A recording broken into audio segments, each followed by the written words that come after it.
So we're looking at ICT application, and in this part of ICT application is computer controlled system. Computer controlled system. So we'll look at computer control system. So when we talk about the computer control system, okay, we're talking about robots, right?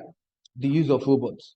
And this should not be surprising because we've talked about robots when we talked about chapter 1, types and components of the computer system. When we talk about artificial intelligence.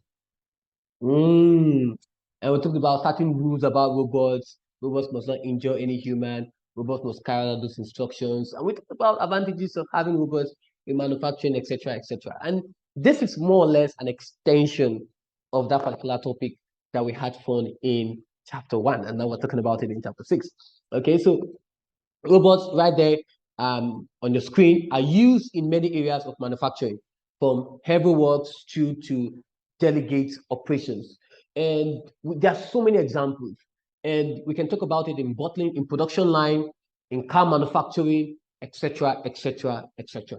Okay, so this is very, very important, right? So this is very, very important. So let's talk about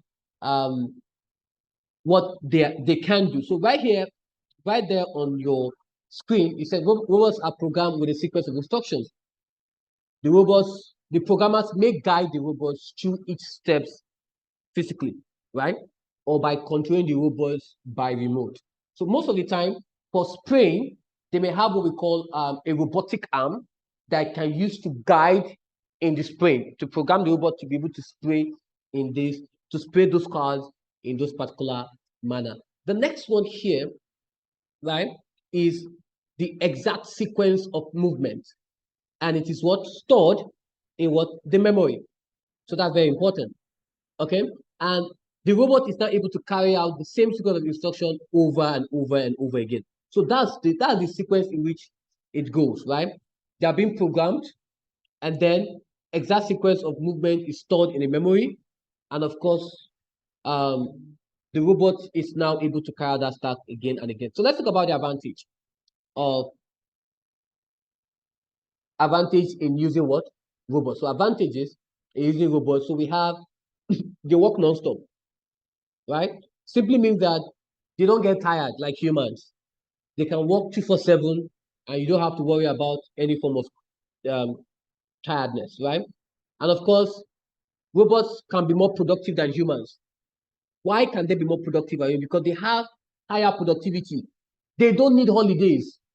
Robots don't say, oh, please let me go on vacation. They don't go on vacation. They don't, right?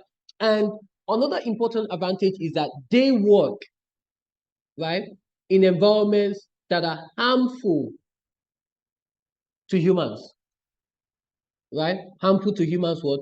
Operators. They are less expensive in the long run, although, since they're less expensive in the long run, what happens? The initial setup is expensive. This is one. And also maintenance of robots can be what? Expensive. So that's another one as well. Okay, that's the disadvantage. And of course, they have greater consistency. They can be able to do that thing in that same level.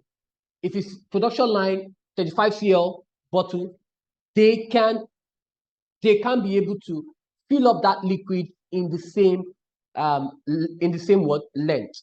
Okay, so that's very, very important, in the same length. And of course, one advantage I want to talk about is that they can do boring and repetitive tasks. So they can do boring. Let me just write it here. Another advantage is boring and repetitive tasks.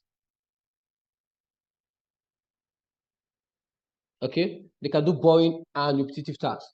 Okay.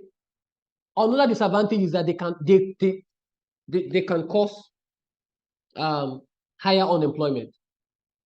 Okay, they can cause higher unemployment because the robots are now replacing the skilled labors. Another thing we'll look at is, another disadvantage is that now robots are not the ones doing so many of the tasks. What happens? What happens to the skills of the operators? They can be lost. okay, they can be lost. So this becomes a disadvantage. Okay, this becomes a disadvantage. So that is very, very important.